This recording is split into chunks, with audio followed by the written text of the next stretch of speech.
pleased to welcome you and welcome you back to TradeWinds, our virtual event series where we discuss the future of global trade and investment in a changing landscape with leading policymakers and experts from across the world. Thanks very much for being here, and please keep coming. We are getting close to having participants from 100 countries, but remember that our goal is reaching all 164 WTO members, so still a way to go. This is our second episode of TradeWinds in 2021, and we will discuss today the EU-China Comprehensive Agreement on Investment. Will it be a game changer? A topic of great economic importance for governments and investors from the countries involved, but also for the United States and the world more broadly on both a strategic and systemic dimensions. To lead our conversation, I am very pleased to introduce two outstanding experts on trade and investment. Let me first present Sabine Weyand, who is the Director General for Trade in the European Commission, and as such is the EU's top trade expert, mastermind, and negotiator responsible for everything from trading goods and services to intellectual property and investment to trade-related environmental matters and more. Sabine has a distinguished career at the European Commission, which spans 25 years, and she most recently has been involved in a number of important negotiations, including TTIP, the EU-Canada trade agreement, the WTO, and Brexit, of course. It is no surprise that Sabine is considered one of the 10 most influential women in Brussels. I am also delighted to welcome Wendy Cutler, who is Vice President at the Asia Society Policy Institute and the Managing Director of the Washington, D.C. office, leading initiatives that address challenges related to trade, investment, and innovation, as well as women's empowerment in Asia. Wendy has an illustrious career of nearly 3 decades as a diplomat and negotiator in the Office of the U.S. Trade Representative, where she also served as acting Deputy USTR. Among many important roles, Wendy was responsible for the Trans-Pacific Partnership Agreement, and she was also the U.S. Chief Negotiator for the U.S.-Korea FTA. Wendy writes extensively on trade and investment issues and is a co-host of a WITA webinar series, a strong competitor of TradeWinds. As a trade negotiator at heart myself, I am delighted to be in the company of fellow negotiators. So welcome to both of you, and thanks so much for being with us here at TradeWinds. I will turn to Sabine and Wendy in a moment. Just a message to our audience to get ready to submit your questions using the Q&A feature in the platform, and we will try to get to as many of them as possible. So on December 30, 2020, the EU and China concluded in principle the negotiations of a comprehensive agreement on investment, the PIIE. The agreement has been presented by the EU as the most ambitious agreement that China has ever concluded with a third country. And in China's view, the PIIE would not only deepen bilateral trade and economic cooperation, but also contribute to global economic recovery. The PIIE lays down the necessary arrangements for the liberalization of investment between the parties via the removal of joint venture requirements, equity caps, and quantitative restrictions in manufacturing and services sectors. The full extent of the liberalization agreed will be revealed when the annexes containing the terms and conditions of market access are published, I think, soon. The PIIE also contains rules to improve the level playing field, including on the behavior of state-owned enterprises, transparency on subsidies, and prohibition of forced technology transfer, as well as participation in standard-setting bodies. The PIIE brings the sustainable development dimension into the parties' relationship, including through commitments on levels of protection on labor and environment, and a mechanism to address differences on matters in these areas. Finally, the PIIE establishes a series of institutional mechanisms to monitor implementation and a state-to-state dispute settlement mechanism. This is an important economic agreement with strategic and systemic implications for both parties, for the US and for the world. The PIIE is also confronting some serious criticism, and we will get into this. But let me first start with you, Sabine, and ask you a couple of questions on the content of the PIIE. So first, we know that binding current market access is important, but is there any new, fresh liberalization And if so, in which sectors? Second, what are the main disciplines on SOEs, subsidies, and forced technology transfer? And do they go beyond existing multilateral rules? And third, what are the highlights on the section on sustainable development, and in particular on labor and environment? So over to you, Sabine, and welcome again. Thank you very much, Anabel, for having me. Great pleasure to be here on TradeWinds and to discuss with Wendy Cutler. So I'm looking forward to the discussion as well. And I think you've already introduced the subject very well. And to come to your question, so what does PIIE actually do? I think we have to put PIIE into context. So we have a very complex and multifaceted relationship between the EU and China. The EU has developed its thinking about its relationship with China over the last years, and we describe China as at the same time a negotiating partner, an economic competitor, and a systemic rival. And in order to deal with the complexity of that relationship, you need a whole toolbox of instruments, and PIIE is one element of that toolbox. Now, PIIE is a very interesting animal. It is neither your standard investment protection agreement nor a free trade agreement, because we cannot see that we could enter into a comprehensive free trade agreement with a country that has such a different socioeconomic system. So it is a sui generis investment agreement that has a lot of market access, a lot of level playing field, and a strong sustainable development dimension, as you have set out. So it's really sui generis. The main point of PIIE is a rebalancing of the current relationship, because we have a relationship where the Chinese market for our investors has been largely closed, as for other investors. Once foreign investors are in the Chinese market, they face behind the border barriers in terms of unequal treatment with Chinese companies. On the other side, on the EU side, our market is very open. It's an openness that we have already bound multilaterally, but also through bilateral agreements. So the key master word for PIIE is rebalancing. And that we do, as you said, through firstly, binding market access. And let's keep in mind, the last time China bound market access multilaterally was when it joined the WTO. And since then, it has engaged in autonomous liberalization, which, however, it has never bound. And there is value in now banking at least that level of openness and to avoid a rollback. So that should not be underestimated, especially in a situation where all the indications are that China's economic policy is rather in reverse in terms of market openness. So the binding has value. Also because EU companies do not depend then on Chinese domestic law for enforcement, but they have an international basis on which to fall back. Interestingly, the market openings in services are negotiated on an MFN basis. So the rest of the world benefits from that as well. And that is, for instance, a distinction to the US-China Phase 1 agreement, where we had to play some catch up on financial services, for instance. Now, the binding of that market access is also dynamic. So any future liberalization we will get as well.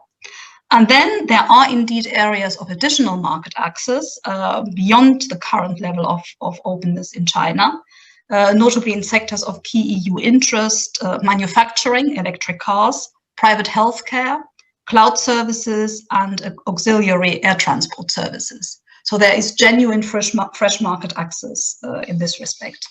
Then on the level playing field, actually the issues we have covered should be very familiar to a US audience, because they are the same subjects we've been discussing trilaterally with the US and Japan, with a view to developing international disciplines. And that is here, we have behavioral disciplines on state-owned enterprises. So they have to engage on the basis of commercial considerations, as any private business would. And they must not discriminate our companies in their sales or purchases of goods and services. So here, the commitments of China on SOEs in PIIE clarify and reinforce some of the existing commitments China has under its WTO accession protocol.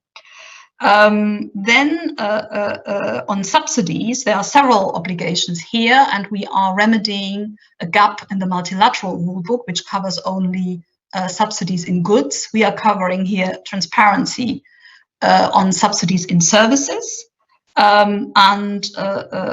We establish a two-stage consultation process, which allows us to get more information in order to make sure that the disciplines on behavior are actually respected. These are things that go beyond the WTO rulebook, but are a good basis on which we can pick up our trilateral work again with the US and Japan, which we are keen to do. And then we come to another novelty in this agreement, and that is on sustainable developments. On climate and environment, this is the furthest going commitment China has ever entered into, much higher standard than in any of their other agreements. And the real novelty, of course, and where a lot of the political attention has been, is on labor. And here we have a commitment to effectively implement the ratified ILO conventions and to make continued and sustained efforts to pursue ratification of ILO core conventions on forced labor. And that these are not to dismiss has been shown by a recent panel between the EU and Korea on ratification obligation of sustained and continued and sustained efforts towards ratification. That means that something serious has to happen. So this is not lip service. This is something that can be monitored, can be subject to the specific dispute settlement provisions we have in PIIE, and which involve a high degree of transparency, civil society involvement, publication of reports, etc. So really holding parties to account on what they have signed up to. So obviously, you have already referred to it. There's a lot of discussion currently, given events in Hong Kong, given concerns about forced labor in China and what is happening with the Uyghurs. So obviously the ratification process takes place against that backdrop. And from that point of view, we can be sure that the member states and the European Parliament will look exactly at what is happening in the next months. Because we are now, you referred to it, we've published the yet raw text of the agreement, which still has to be legally scrubbed, as we call it, and then the schedule of commitments. So we expect that it will take us several months before we can actually submit the agreement for approval by the member states and the European Parliament. And by that time, obviously, there will be a lot of questions about what has happened, the progress that has been made, including, and that's my last sentence, including on our autonomous toolbox. Because in a way, having now PIIE as a building block increases the pressure for us to move forward with our autonomous instruments, also on level playing field. We are coming with a proposal on foreign subsidies in the internal market, not China specific, not country specific, but in this context, an important element. We have high hopes moving forward finally on the international procurement instrument now. And in terms of sustainable development, we are coming with legislation on due diligence, which will also look at the issue of forced labor. So you have to look at PIIE as a package. With that, back to you, Anabel. All right, thank you very much, Sabine. A lot of issues, and we will come back to some of them. But let me now move to Wendy and ask you, about a year ago, the U.S. entered into the Phase 1 deal with China. So how does the PIIE compare relative to the U.S.-China deal? Sabine made some mention about it. Do you think, Wendy, that the PIIE makes progress in disciplining some of the most challenging issues that market economies confront in competing with China? And thank you very much for being with us again. Well, thanks so much, Anabel, for inviting me to TradeWinds. It's really my pleasure to be here, and a special hello to Sabine, and just to really congratulate you and your team for concluding this negotiation and for reaching agreement. As a former negotiator, whenever I hear about 35 negotiating rounds. I can only imagine how tired the negotiators must be. And so I know you all worked really hard, and I'm sure you're glad that the deal is concluded, recognizing that you have legal scrub and ratification work ahead of you. The work never seems to end, and I know that firsthand. So Anabel, with respect to your question and looking at, kind of comparing the PIIE and the phase 1 US-China deal, I think there's some important similarities, but yet differences. And I think Sabine made an important point, at the beginning, that neither of these agreements, I mean, she mentioned the PIIE, but these are not free trade agreements. The PIIE really is an investment agreement. The phase 1 agreement is more of a trade agreement, but yet kind of both agreements incorporate other issues, and their coverage seems to get their coverage is wider, let's say, than kind of traditional trade or investment agreements. So I want to highlight kind of, in my view, 4 key similarities between the phase 1 and the PIIE. First, I would say that both agreements are the most significant trade and investment deals that the EU and the United States has concluded with China since the WTO accession negotiations. And as such, to conclude them, both involved senior level involvement and participation, particularly at the latter stages of the negotiations. Second, both deals in many respects, while they make progress, I would argue they're incremental deals. They're not groundbreaking, they're not transformational, and we should just keep that in mind. I think part of that has to do with the kind of hard slog negotiating with China on these issues. And the third similarity, and this builds on the last one, I think both sides recognize that these deals aren't perfect and more work needs to be done. I mean, the PIIE itself, the way I understand it, and Sabine, you can correct me if I'm wrong, you have a built-in agenda on ISDS and investment protection. And, phase 1 always talked about a phase 2, kind of an elusive phase 2 because we haven't seen it yet, but a recognition that many important issues, even though the US side struck, when they started the phase 1 talks, they were going to include subsidies and state-owned enterprises and other issues. They decided to pocket and bank what they could and put other issues off for another day. And finally, both agreements are enforceable. They have different mechanisms with respect to enforceability. Some of the provisions in the PIIE seem to have different types of enforcement mechanisms, but the PIIE relies on state-to-state and consultation mechanisms, while phase 1 also relies on consultation, but has kind of a unique kind of unilateral enforcement mechanism as well. If I can then just touch on just 3 key differences, and I think these are important. First, the PIIE is more of a reciprocal agreement than the phase 1 deal. And when you look through the PIIE text, you see almost in every provision, each party shall. But when you look at the phase 1 deal, you see a lot of China shalls, and occasionally the US affirms or the US acknowledges. And so that is one important difference. And I think that could have implications going forward. Second, the phase 1 deal, when you go to the final provisions, you notice there are no exclusions. There's no national security exclusion.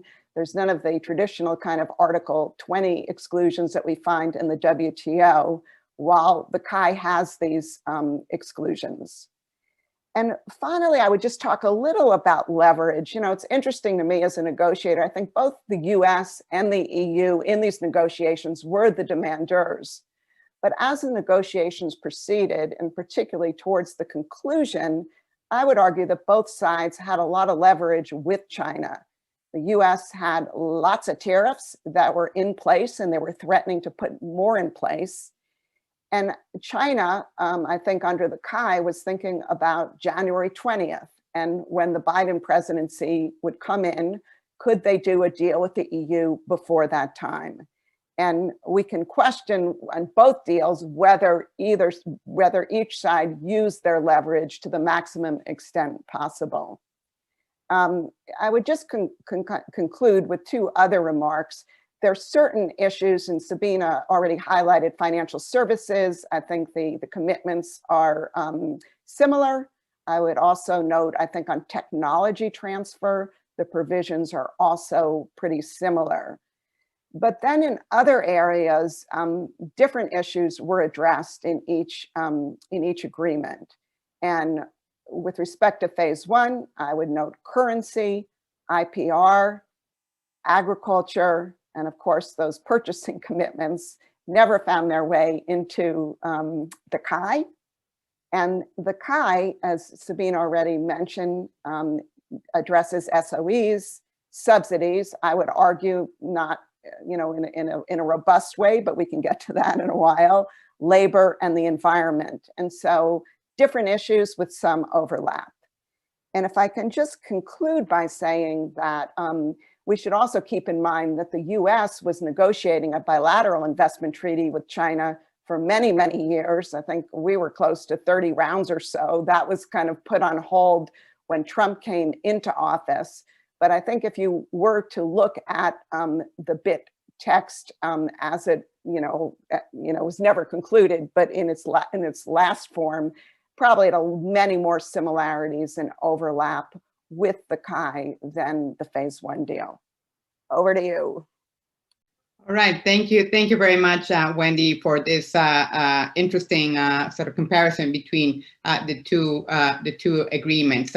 Again, we'll get into more of the details. I want to move now to sort of like an initial assessment from Sabine on the impact of the PIIE, and both of you have already said a bit on that. But for sure, this. The PIIE would have a positive impact for investors. But how about its strategic and systemic impact? How does the PIIE position the EU vis-a-vis China or vis-a-vis the US? And what about the impact on global cooperation on these issues, Sabine?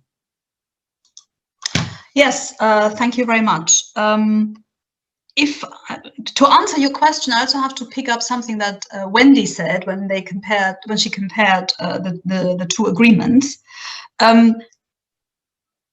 Indeed, we saw that the US had built up a lot of leverage through the punitive tariffs on China, but then decided to spend that leverage not on systemic issues, but on these purchasing commitments, so on a sort of a managed trade agreement, which of course explains why the commitments are expressed in a unilateral fashion.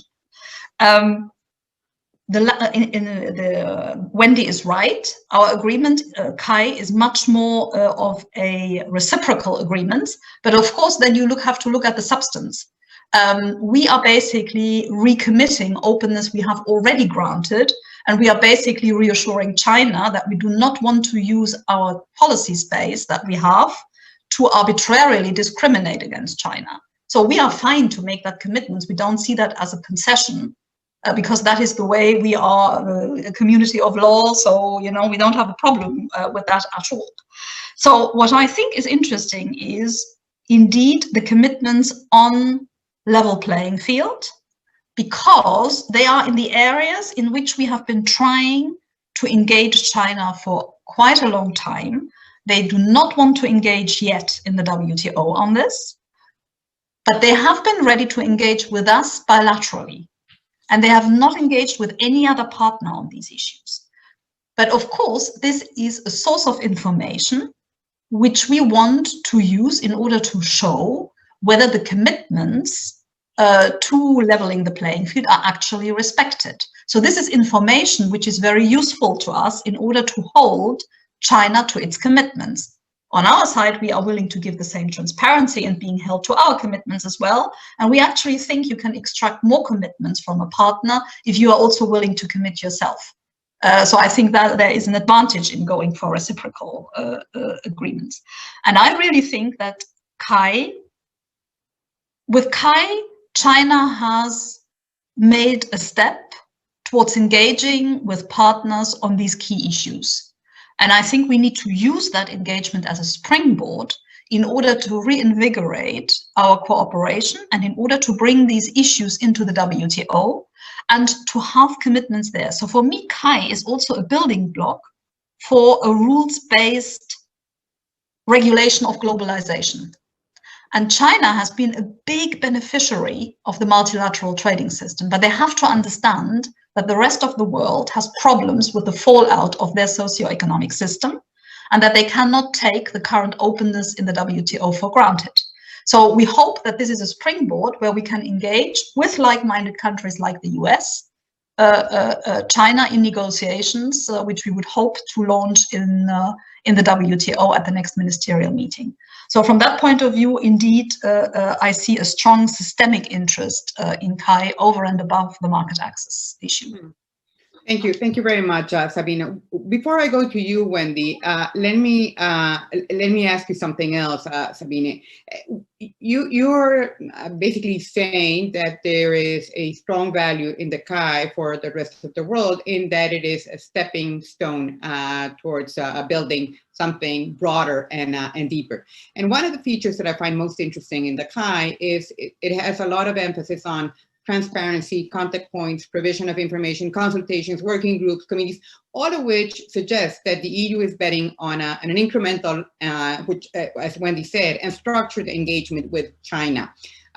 Maybe a little bit like a scaled down version of what the US and China had with the strategic economic dialogues some time ago. But in any case, Sabine, this is information that the EU will get from China and China from the EU, but how can this structured dialogue serve the rest of the world more broadly? Will it be open? Will it be transparent? Because an important dimension of this is the rules that are set in the agreement.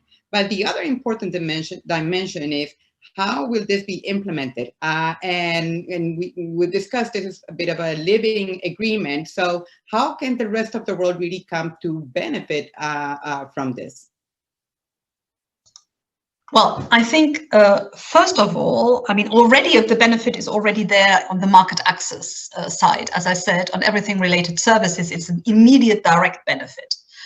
On the other issues, if you lay open the behavior of state-owned enterprises, on which there are rules in the WTO, but where a lot of the problem is to find actually information about what's really happening, the information we get is extremely useful to also hold China to its commitments in the WTO, whether that is on subsidies on goods, where there are clear disciplines, in the WTO, not strong enough, but let's start by enforcing those that are there, and for that PIIE will give us a basis of information and engagement.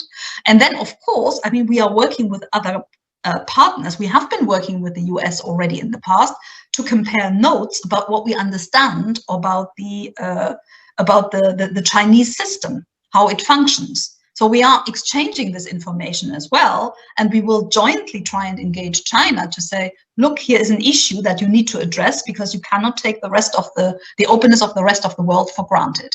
So I think this whole idea of transparency, engagement, following through, engaging, discussing, we have a rapid reaction mechanism at a political level. All these things are extremely important, and also the state-to-state dispute settlement is extremely important. And these things will be transparent, as will be the special mechanism to address divergencies on sustainable development.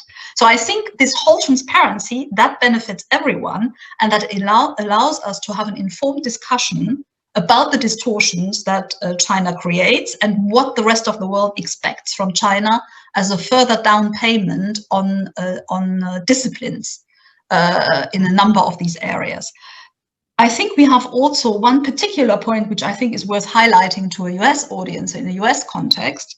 We've been discussing and struggling with the definition of public body / state-owned enterprises in the WTO in our trilateral. I think we have found a rather elegant way of dealing with that in PIIE, because we have made it clear what we are talking about.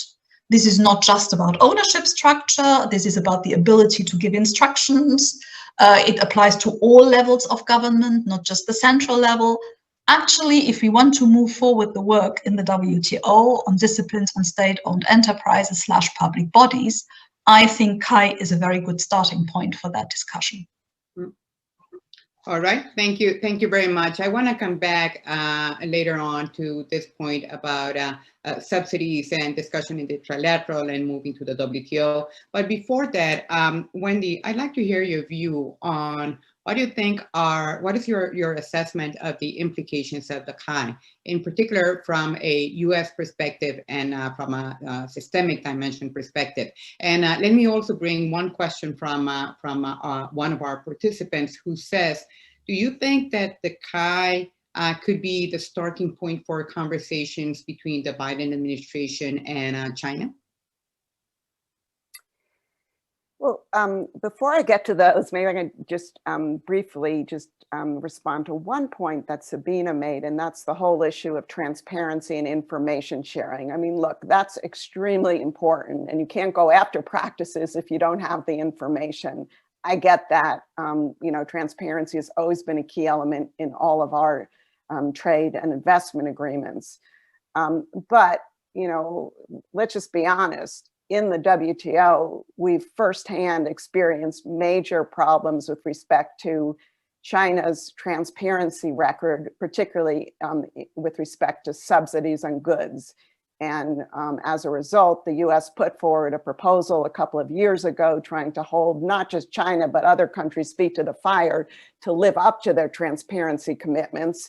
I think we joined hands with the EU and others. I can't recall how many countries were co-signatories, but this is an important proposal, but this is like a huge challenge, and and I wish the EU all the best of luck in enforcing that provision. It seems to me, with respect to just reading the text, and I guess it's a question for Sabine, would be you have a process whereby at least subsidies, the way I read it, with respect to goods that are not covered by the overall transparency requirement, you could initiate consultations with China, but you would need to show adverse effects. Is that accurate? Yeah. So again, it's going to be an uphill battle, and I think there'll be some hurdles in getting the information. Now, just kind of getting to some kind of broader issues. Maybe if I could, before I get to kind of a U.S. perspective, or at least the Wendy Cutler perspective, maybe I can just offer kind of my take if I were sitting in Beijing now. I mean, I think for China, the PIIE was a major geopolitical win for them. It comes on the heels of the signing of the RCEP deal among 15 countries. Granted, China was not the driving force in that agreement. It's an ASEAN-centered agreement, but China, again, I think benefited and will benefit going forward as supply chains are adjusted, given particularly the common rules of origin under RCEP. And then just this past week, we've seen China announce, their updated free trade agreement with New Zealand, which expands not only tariff coverage and services coverage, but includes a number of new chapters. And now China's talking about reinvigorating talks with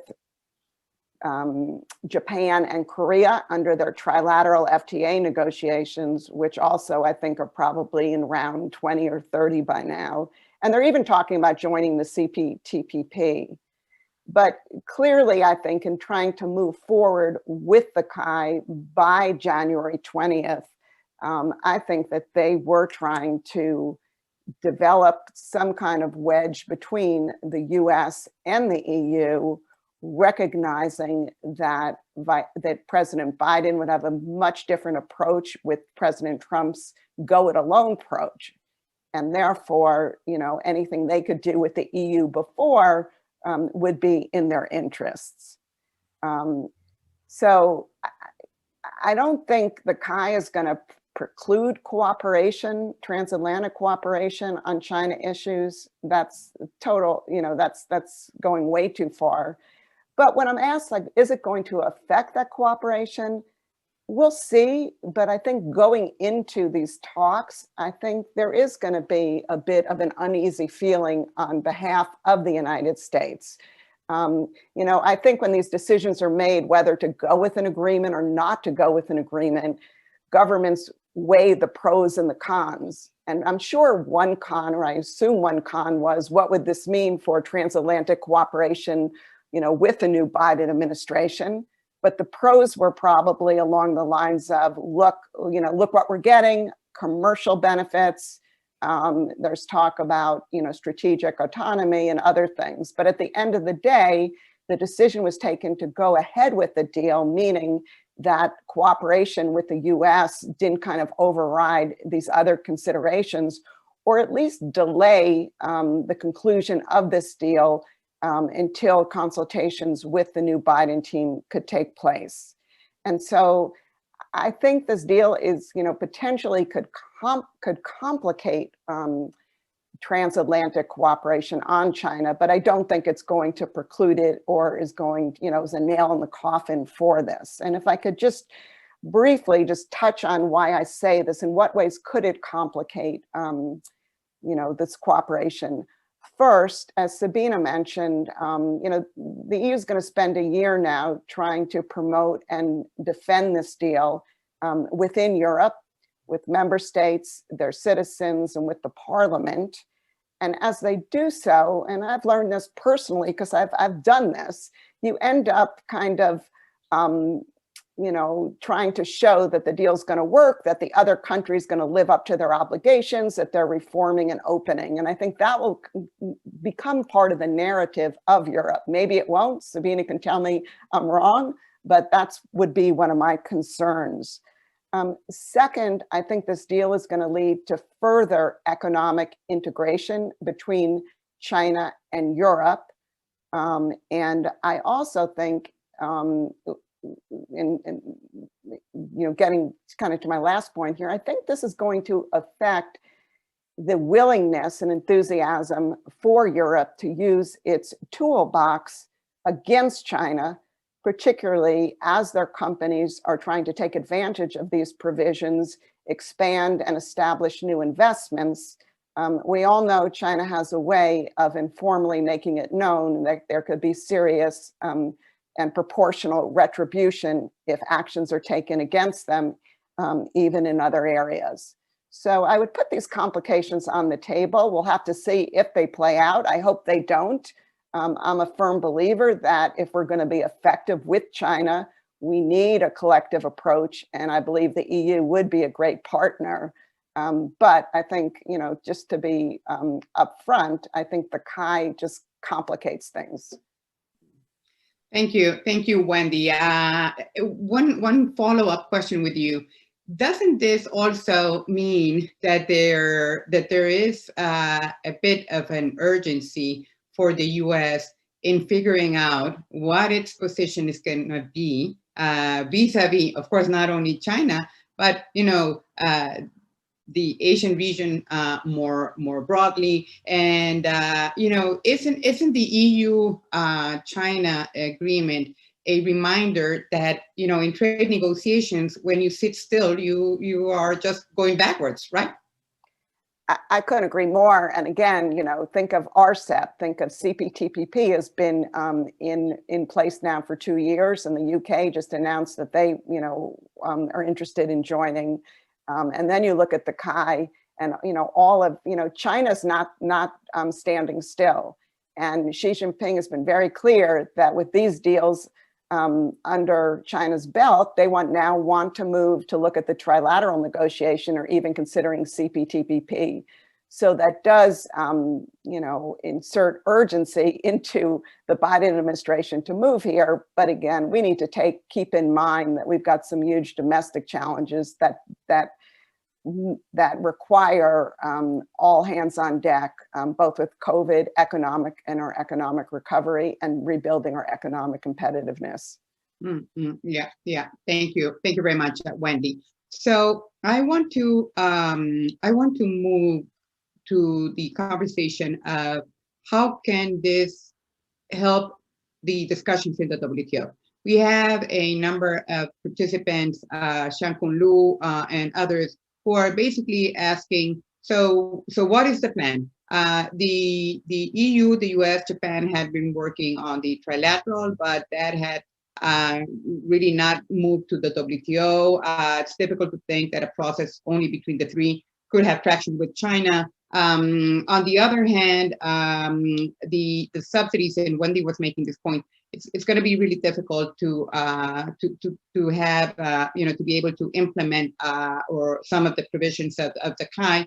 And to me, this suggests that there's really a strong case to go back to the WTO to update the subsidies rule book and to restate a functional dispute settlement mechanism, because we know that this is not subject to the state-to-state dispute mechanism in the PIIE. Certainly, the EU, with all this information, could start more subsidies and countervailing duty cases. But still, ultimately, we're hearing from you, Sabine, also, and please correct me if this is not a fair assessment, like more willingness on the part of the EU to be an active player vis-a-vis China on looking after some of these issues. But then again, we need a functioning WTO to do that.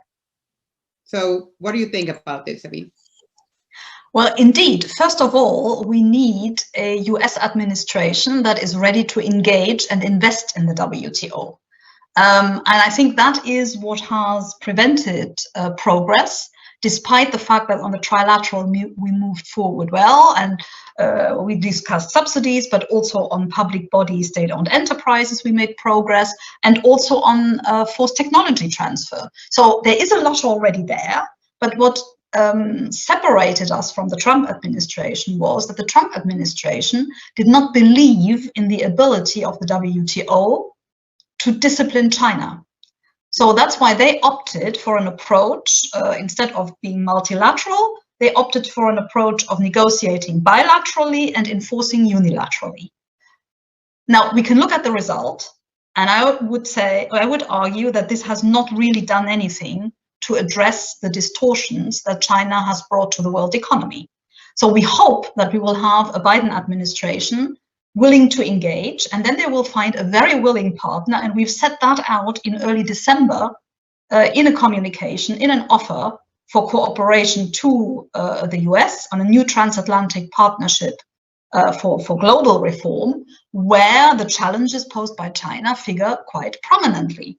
But at the moment, we do not know exactly how the Biden administration will want to go about implementing their China policy, working with allies. We are absolutely ready to engage. We have set out our stall. We have offered a trade and technology council to the US, because we need to look also at security, digital, technological issues, which go well beyond phase 1, 2, or PIIE. So there is a whole host of issues on which we would want and need to work with the US. But that is no reason for us to renounce the rebalancing of the asymmetric situation we have in the EU-China relationship. So from that point of view, I'm surprised in a little bit by these arguments about, oh, but why did you conclude PIIE now? Wendy was referring to 25, 30 negotiating rounds. I can only laugh about that. We had 35 over 7 years with China on this agreement. And it only took off really in 2019, 2020. And when in China somebody sets a deadline, they stick to it. And that strengthened us, because on the EU side, we said this deadline of conclusion by the end of 2020 is aspirational. It's substance before timing. But of course, and Wendy will confirm that as a seasoned negotiator, once the substance is there, you have to bank. And that's what we did. We had offered briefings to the incoming team, but of course, a transition team cannot engage with foreign officials. We understand that. But, this sort of engagement would not have had an impact on the content of PIIE, nor on the conclusion of PIIE. So, what would be the point? We certainly want to be transparent, but I think we have a very good story to tell and a very good basis to offer to the US on which to engage China on systemically important issues, much more important than purchasing commitments, etc. But you know, there is no reason for us to accept to suffer from an unlevel playing field, including vis-a-vis US investors in China for a longer time. We had to play catch up because the phase one put EU companies at a disadvantage. So, you know, why should we sit still? Now, I really do not share the skepticism of Wendy on this sort of hampering or being a damper of our cooperation or complicating the cooperation. I really don't think so. This cooperation will be the stronger, the more people can bring to the table. And the EU brings more to the table.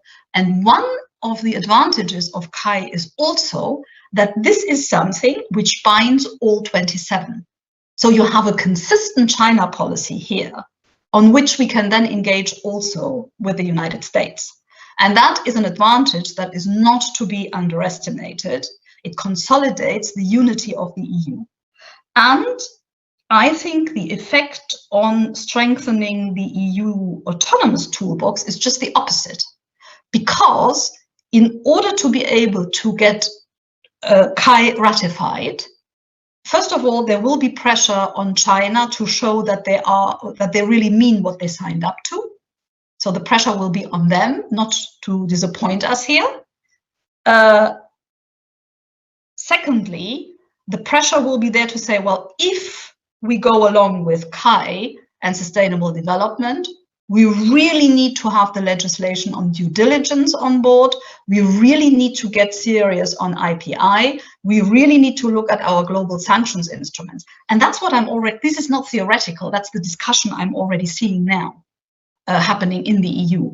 So from that point of view, I think this actually puts us in a stronger position to have a more assertive policy together vis-a-vis China. Over to you, Anabel, again. Yeah, so I think following up on this, I think you're right that normally during the period in which an agreement is to be approved, one party may have leverage over the other in terms of, you know, implementation or of some of the commitments that have been agreed. And I'm sure this is going to be the case in the while the EU is debating the approval of the PIIE. Now, one question that I have is, all right, so that works well, but what happens when the PIIE is approved? Then you have all the structured discussions and mechanisms that are included in the agreement. But I want to go back to the question on the WTO. Isn't it, you know, how can the PIIE, and for that matter, the phase one agreement, Wendy, as well, because we have somebody in our audience who's asking about this. Can they actually serve as a basis for reform in the WTO? And how much political energy you think will go into this while all of these agreements and negotiations are actually happening? So you want to come in, Wendy, first, and then I'll move to Sabine. Sure. And if just to follow up on your point, I think, you know, there is some truth that as ratification efforts are underway, that the other country then kind of does their best to show that they're serious. But I think Sabine said something really important in the beginning, that this is happening, these ratification efforts are going to be happening against the backdrop of China actions overall around the world. And what, a few days after this agreement in principle was reached, you know, we read about over 50 Hong Kong dissidents, protesters being arrested under the national security laws. So I think a lot can happen over the next year, also with respect to forced labor as well. And, you know, does China, because of the PIIE, decide to put off these actions? I kind of doubt it. With respect to the WTO, you know, look, I agree with a lot of what Sabine said about how the Trump administration approached the WTO. As someone who believes in the multilateral trading system, albeit it needs updating and it needs reform urgently, watching the past 4 years and many of the US actions in the WTO really didn't set well with me. I was particularly pleased to read our chargé David Bisbee's comments at the recent Swiss mini ministerial. Now, he's a career employee, but he clearly, I'm sure, got instructions from the political team. And he talked about US active and positive engagement in the WTO. And I think that sends a great signal, and also sends some signals recognizing the importance of selecting a new director general quickly so the substantive work can get going.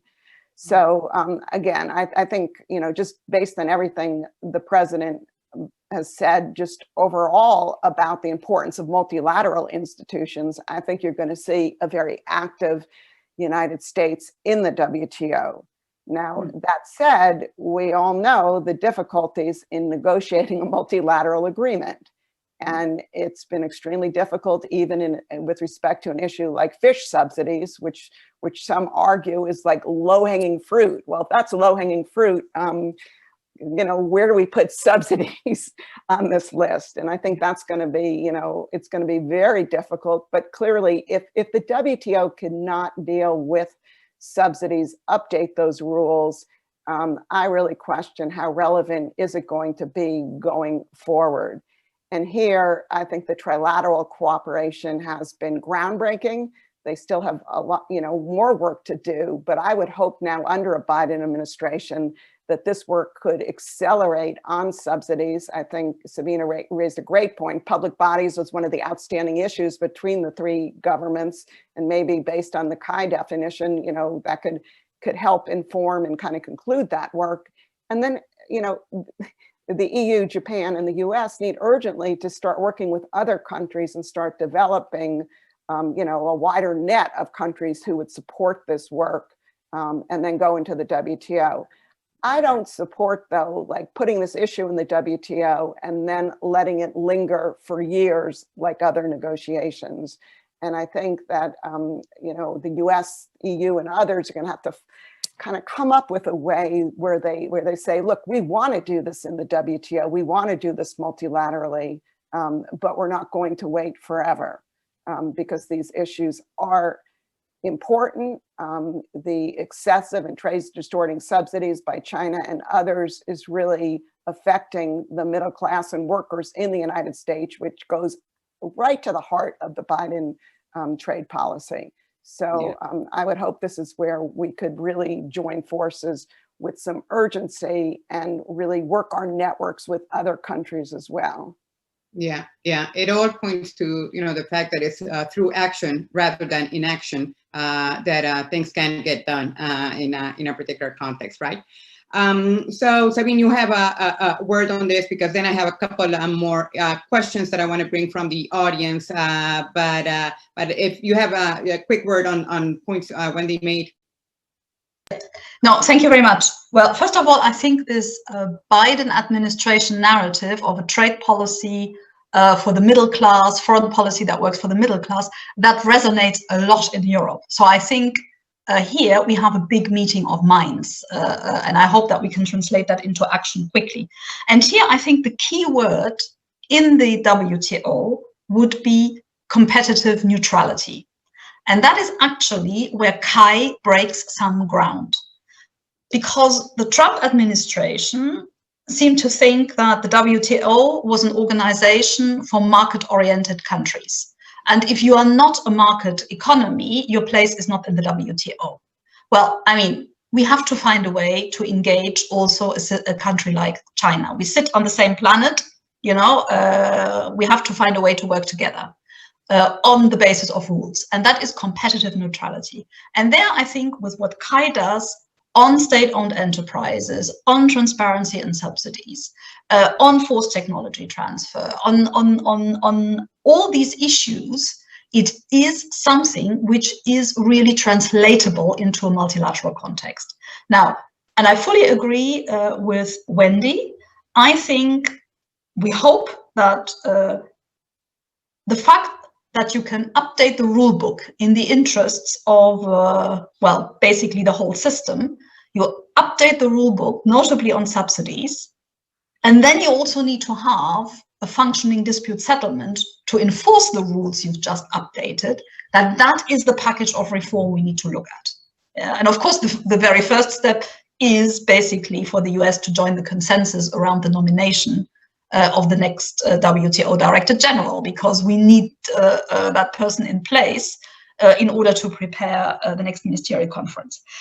We actually, both Japan and the EU, had thought when we had the agreement in January 2020 on subsidies, the partial agreement, that was good enough to start engaging others. We got a lot of questions from other like-minded countries who were keen to engage with us. But the US did not really want to go down the road of trying to do rulemaking. And I also fully agree with Wendy. Yes, of course, we want to have a multilateral process, but we can also have a plurilateral one to start with if it has the big economies and the big subsidizers inside. So that is what we need to build. And I think we need to work in parallel on advancing on the trilateral and doing the outreach on what we have already agreed so far, and to reach out to other countries, to China and to like-minded countries that have the same concerns that we have. So really the master term for me is competitive neutrality, and that is what we have to instill in the WTO. Yeah, so I think you both have presented sort of like the positive way forward, and I, for one, think it's viable, and you know, it is very significant. But there's also concern from some in our audience that this could go the other way, and they're basically saying. So I have Christian Blood here and Stephanie Sable, somehow sort of highlighting the fact that China has used economic dependencies for power politics, China, Australia, or China and Canada, and others. So is this increased dependency on the part of the EU on China, is it a dangerous strategy from a geoeconomic point of view, Sabine? We certainly want to avoid any dependency. And that is why the key word of our trade policy is diversification. That is why we are busy building relations with others. And so far, we don't really see a dependency on China. There are certain technological areas where I think this idea of working together amongst industrial democracies to set standards for the future, because they also have an implication for civil rights, basically, some of these technologies, I think that is extremely important.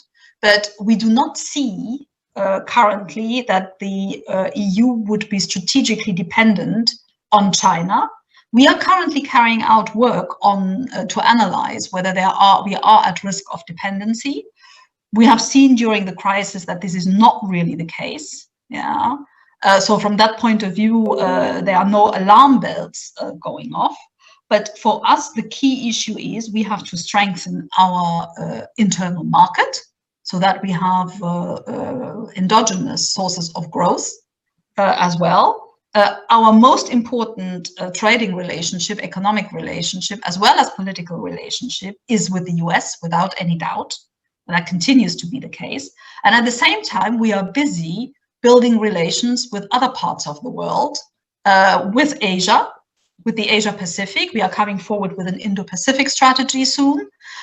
We are busy concluding negotiations and ratifying agreements with Latin America. So for us, the key word here is diversification in order to avoid any dependencies. All right. Well, thank you very much for both of you. This has been a great conversation, and I would have loved to continue asking you many, many other questions, but unfortunately, we've reached our hour. So I wanna thank you both, Sabine Weyand and Wendy Cutler, for a great conversation. I want to thank our audience and let you know that we had many questions, which I will forward to Sabine and Wendy so that they can continue to think about many of these issues, 55 questions overall. So unfortunately, we could not get to all of them, but I'm sure that they will continue inspiring more conversations and more thoughts around these issues. Thank you very much to my colleagues, of course, at the Peterson as well for their support on putting TradeWinds together. And to our audience, and also to Sabine and Wendy, please join us in our next episode of TradeWinds on Wednesday, February 17. We will explore what trade and investment priorities for the G20 under the Italian presidency. Certainly another venue to discuss many of the points that we have been discussing today. We will have Piercarlo Paduan, chair of the T20 and former Minister of Economy and Finance in Italy, and Jonathan Freed, former Canadian G20 Sherpa and WTO ambassador. So I trust it would also be an interesting conversation. Again, thank you very much to our speakers, to our audience, and until the next episode, goodbye to all. Thank you. Thank you. Bye. Thank you. Bye. Thank you. Bye.